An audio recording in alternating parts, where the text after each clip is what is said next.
Qala Ghazwatu Badril Kubra, peperangan Badar. Ghazwatu Badril Kubra hiyal furqan.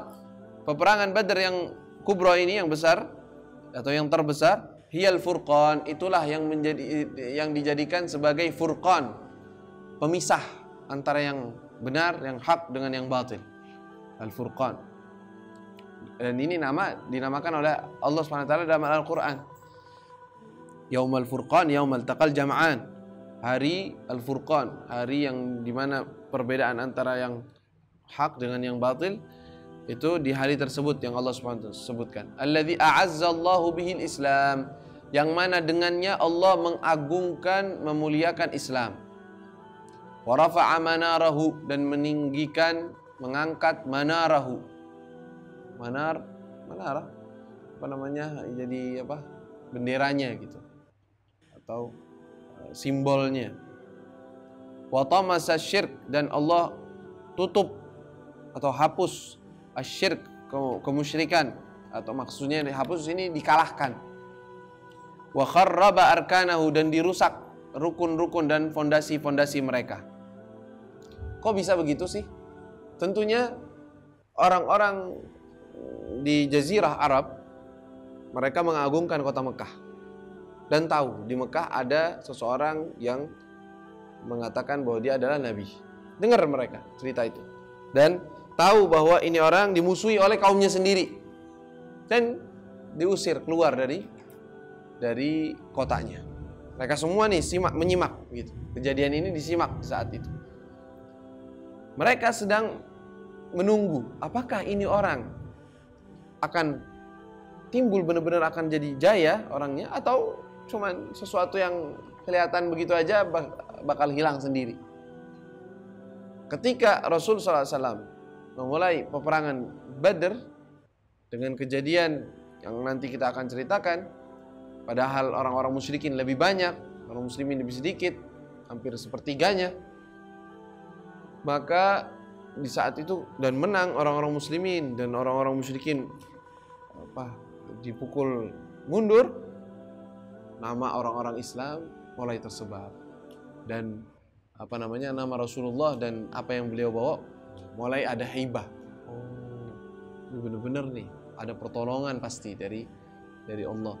Ini orang bakal tumbuh, bakal kelihatan nih, bakal jadi besar. Kalau kaumnya saja bisa dikalahkan, yang sudah benar-benar ingin memusuhinya, padahal jumlah mereka lebih banyak, keadaannya tidak sebanding, tapi bisa kalah, wah ini berarti benar-benar akan tersebar. Dari situ terlihat Islam mulai tersebar dari semua wilayah, tahu bahwa dakwahnya Rasulullah SAW ini terlihat. Dan orang-orang musyrikin mulai merasa kesal dan merasa bahwa kok bisa usaha kita yang tadinya ingin menutupi cahaya Islam ternyata malah timbul. Yuriduna liyutfi'u nurallah fa'afahim Allah mutimmu nuri. Allah ingin menyempurnakan cahaya ini. Ya. Makanya dijadikan sebagai pemecah ya pertama. Dan setelah itu terjadilah peperangan-peperangan yang selanjutnya. Dan tentunya nanti ketika akhir Rasulullah SAW bisa menaklukkan kota Mekah, di situ orang-orang Jazirah Arab semuanya mulai tunduk untuk Islam. Yang nggak tunduk didatangi oleh Rasulullah kabur takut. Subhanallah. Karena mereka yakin kalau sudah Rasulullah sampai di kota Mekah, sudah pegang kota Mekah, sudah. Berarti ini benar nih orang. Ini orang Nabi. Nggak mungkin dia bisa begitu. Makanya setelah Fatah Mekah terjadi kejadian turun surat idza jaa Nasrullah wal fath. Waratan nas yadkhuluna fi dinillahi afwaja, masuk orang-orang berbondong-bondong. Kalau masuknya enggak satu-satu. Kalau dulu kan satu-satu. Dari kabilah banyak, satu orang, dua orang. Kalau ini setelah itu udah satu kabilah, semua satu kampung semuanya. Datang ke Rasulullah, kami beriman. Islam begitu masuknya. Yaitu setelah menaklukkan kota Mekah. Baik, sabab daripada peperangan Badar itu apa? Dan di sini sebutkan wasababuha. Dan penyebab peperangan Badar, anna Rasul kharaja liya'tarida 'iran li Quraisy. Rasulullah keluar untuk menghadang 'ir, yaitu kafilah perdagangan milik orang-orang Quraisy. yang mana dikepalai atau dipimpin air tersebut adalah oleh Abu Sufyan. Abu Sufyan Sakhr ibn Harb. Abu Sufyan termasuk ke orang besar di Quraisy di saat itu, dan orang yang cerdas, cerdik. Dia ketika mendengar, tentunya dia kan udah tahu tuh bahwa orang-orang muslimin sering menghadang kafilah mereka. Dia ngambil ancang-ancangnya, jadi ngutus semua mata-mata dari sana ke sini. Dia udah hati-hati dia. Ketika jalan dengar dia, ada ternyata orang-orang muslimin sudah mulai mau menghadang. Dia puter balik, maksudnya arahnya dibedain sama dia. Dia lewat jalan yang jauh tetapi cepat segera untuk kembali ke Mekah.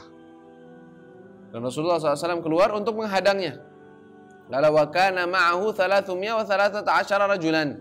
Rasulullah bersama 313 laki-laki dari pasukan tersebut. Ya.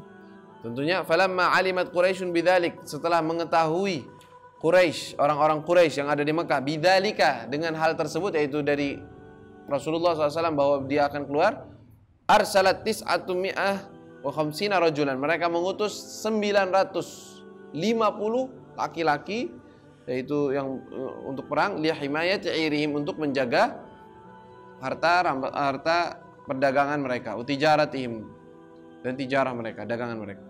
Fasara ilaihim rasul biman ma'ahu wa qatalahum qitalan syadida. Fasara, dan berjalan ilaihim, kepada mereka ar-rasul, sang rasul, biman ma'ahu, dengan pasukannya, wa qatalahum, dan Rasulullah berperang dengan mereka, qitalan syadida, peperangan yang keras.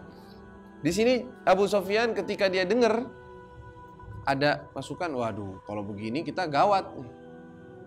Dan kalau seandainya Rasulullah sampai kepada kita, pasukannya sedikit, mereka pasukan yang jaga harta itu sedikit, bahaya. Kirim satu orang utusan, ente lari dengan sekenceng-kencengnya, bawa tuh onta. Setelah ente sampai di kota Mekah, potong hidungnya ontanya. Ya, potong hidungnya, lakukan. Jadi ada sesuatu cara untuk menarik orang-orang agar fokus, ini ada apa gitu. Dan teriak kalian, ya, teriak dia, wahai orang-orang, wahai Quraisy, wahai orang-orang Quraisy, harta kalian semua kumpul. Ada apa? Tuh Muhammad sedang menghadang harta kalian, selamatkan uang kalian. Kalau enggak bakal dihabis, dan ini paling banyak-banyaknya harta dagangan mereka. Wah, mereka tidak terima, keluar, dikepalai oleh Abu Jahal. Semuanya pembesar-pembesar Quraisy keluar. Sampai 950 orang kira-kira. Karena Rasulullah SAW ketika ngutus mata-mata, coba ente lihat mereka berapa jumlah mereka. Tentunya kalau kayak begini kan nggak bisa kelihatan berapa itu orang. Berapa kali mereka menyembelih, berapa sembelihan mereka, ditanya begitu. Oh, mereka menyembelih sekian, sekitar sekian sembelihan mereka dalam sehari. Oh, berarti mereka sekitar 1000 kurang lebih, kata Nabi SAW. Tidak lebih dari 1000 mereka itu. Lihat dari berapa jumlah sembelihan mereka, tahu takaran makanan mereka berapa. Dan Abu Sufyan ketika mereka berjalan, dan dia jalan di suatu jalan, dia melihat tuh kotoran onta. Itu dari kotoran onta diperiksa. Ternyata dia tahu ini kotoran onta, khusus onta yang makan dari makanan biji korma. Dan itu khususnya orang-orang di Madinah. Berarti orang Madinah sedang ada di sini. Bahaya ini. Ada yang mengintai. Pinter dia. Langsung dia cari jalan. Dia utus orang-orang, datang pasukan. Nah, tentunya pasukan keluar dari kota Mekah. Dia berusaha untuk sebisa mungkin kembali dari jalan yang berbeda. Yang ini pada datang ke daerah Badr, sebelum Badr. Setelah mereka sampai di wilayah Badr nih, para musyrikin di sini, muslimin di sini, mereka belum ketemu. Orang-orang musyrikin diberi kabar, sudah, harta kalian sudah selamat. Jadi kalian nggak perlu keluar. Ngapain keluar? Perang. Harta kalian sudah selamat, sudah kembali aja. Dan banyak dari orang-orang orang-orang musyrikin, udah kita pulang aja. Kata Abu Jahal, nggak bisa. Kesombongan.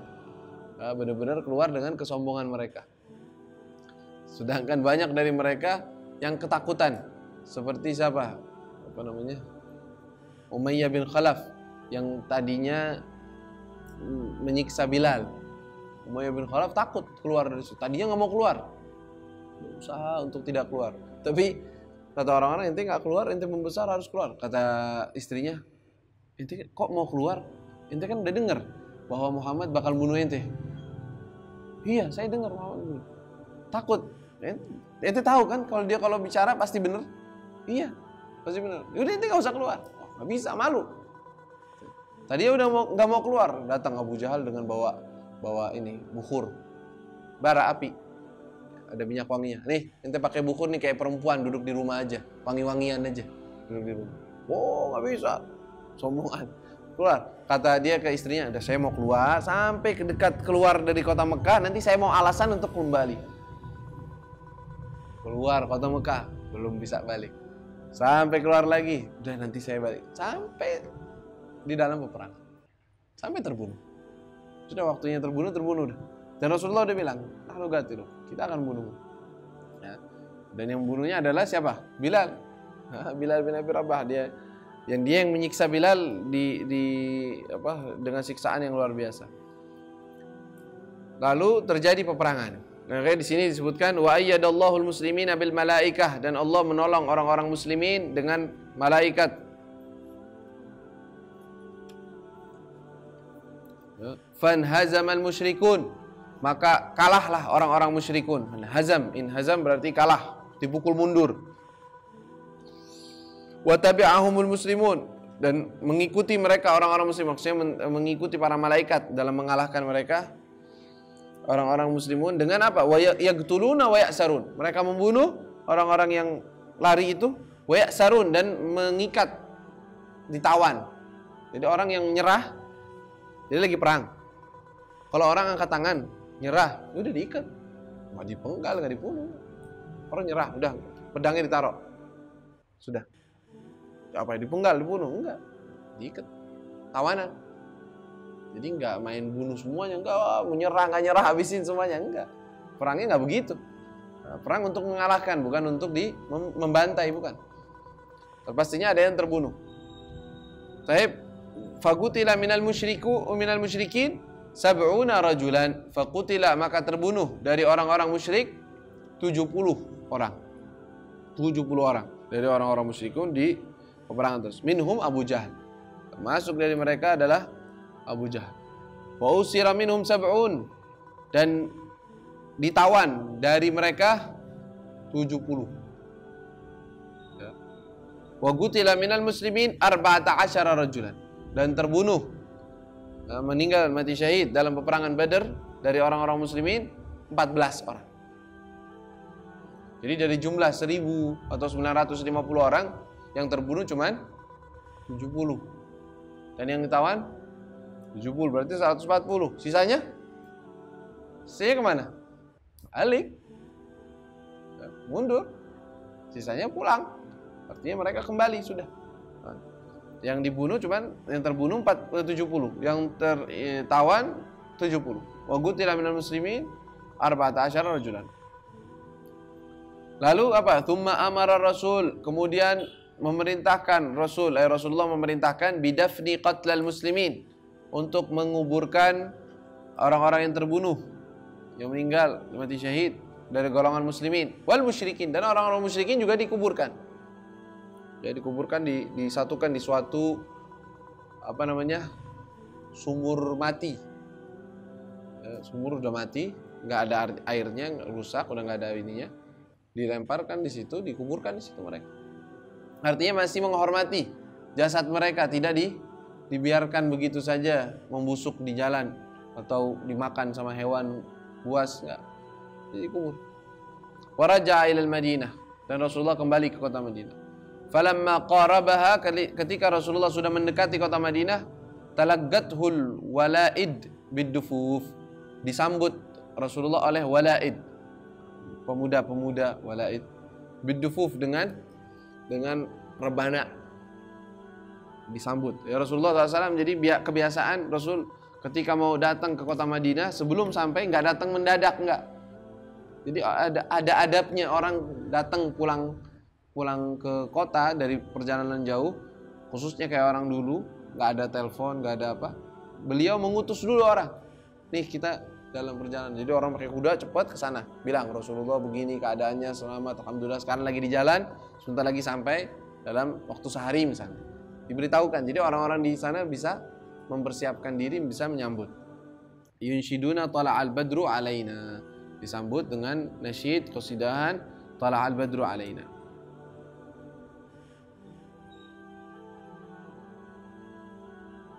Tentunya ini pernah kita bahas tentang Ghazwatul Badr pada tahun lalu, Ramadan tahun lalu ya. Durus Ramadaniyah. Kejadian Ghazwatul Badr Al-Kubra. Hakadha wallahu ta'ala a'lam.